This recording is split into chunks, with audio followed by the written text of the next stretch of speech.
قدم قدم پہ گناہ کھڑا ہے. اپنی حفاظت کرو، اپنی آنکھوں کی حفاظت کرو،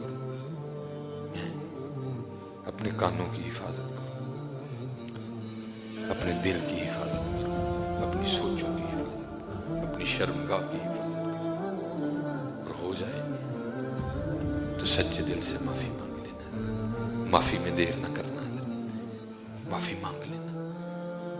معافی میں دیر نہ، پوری کوشش کرنا، جان بوجھ کے نہ کرنا. جان بوجھ کے بھی ہو جائے پھر بھی مانگ لینا. وہ کریم میں بڑا زیادہ ہے. اور اپنے فرائض ادا کرو یار. اپنی نمازیں پوری رکھو، اپنی نمازیں پوری رکھو. صاحب استطاعت ہو تو حج کرو. اگر صاحب استطاعت ہو خوش دلی سے زکوٰۃ دو. زکوٰۃ تو فرض ہے نا حضرت، ہم نہیں دیتے کوئی، لیکن قربان جو ہمارے بزرگوں پر آئے ہائے ہائے بڑے سخی لوگ تھے. حضرت سیدنا سعید بن عاص رضی اللہ تعالیٰ آپ کے پاس میں ایک بندہ آ گیا. اس نے آ کے نا آپ سے کچھ مانگا، لیکن آپ نے 1,00,000 درہم عطا فرمائے. 1,00,000 درہم عطا فرمائے. وہ شخص رونے لگ پڑا. جب آپ نے 1,00,000 درہم دیے نا وہ رونے لگ پڑا. آپ نے اسے فرمایا کیوں رو رہا ہے؟ کہتا ہے حضرت اس بات پہ رو رہا ہوں کہ آپ جیسے سخیوں کو بھی زمین کھا جائے گی.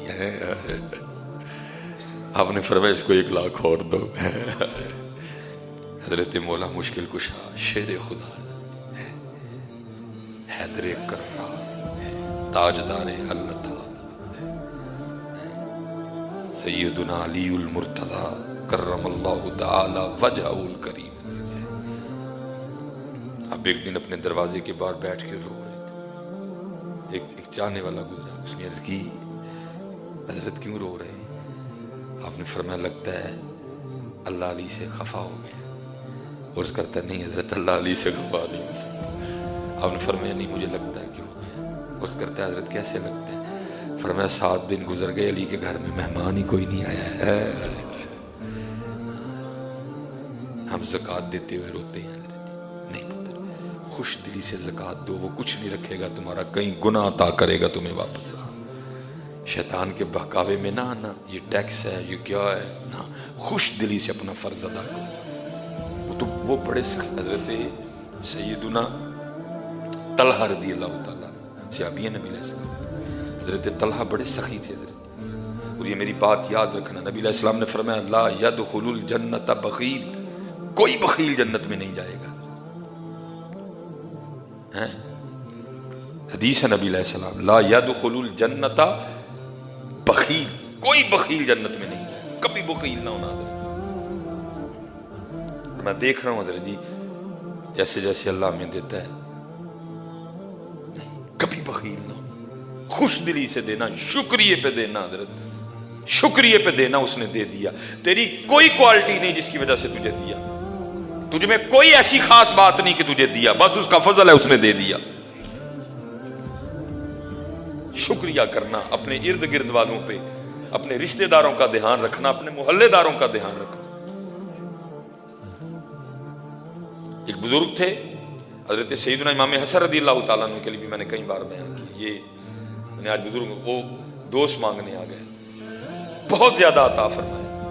جب دوست چلا گیا نا تو یہ رونے لگ پڑے.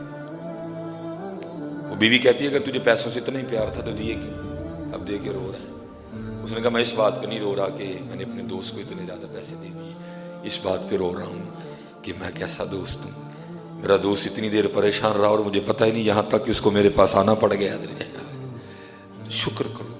یہ جتنا ماحول بن رہا ہے نا یہ سب نہ شکری کی وجہ سے ہے. یہ سب اس سوچ کی وجہ سے ہے جو شیطان نے ہمارے اندر ڈال دی ہے کہ مجھ میں کوئی کوالٹی ہے جو مجھے دیا گیا ہے. سیدنا طلحہ بڑے سخی تھے حضرت. یہ بھی انہوں نے حضرت سیدنا عثمان غنی رضی اللہ تعالیٰ عنہ سے 50,000 درہم قرض لیے. ظاہر ہے نہیں دے سکے. آخر وہ وقت آ گیا تو یہ حضرت عثمان غنی رضی اللہ تعالیٰ عنہ مسجد کی طرف جا رہے تھے. یہ 50,000 لے کے آئے. عرض کرتے ہیں حضرت آپ کا 50,000 روپے یہ قبول فرما لیں. آپ نے فرمایا جا میں نے تجھے معاف کر دیا صرف تیری سخاوت کی وجہ سے، تاکہ تجھے سخاوت کرنے میں آسانی ہو۔ یہ تو حضرت جی ان عام باتوں پہ اتنا عطا کر دیا کرتے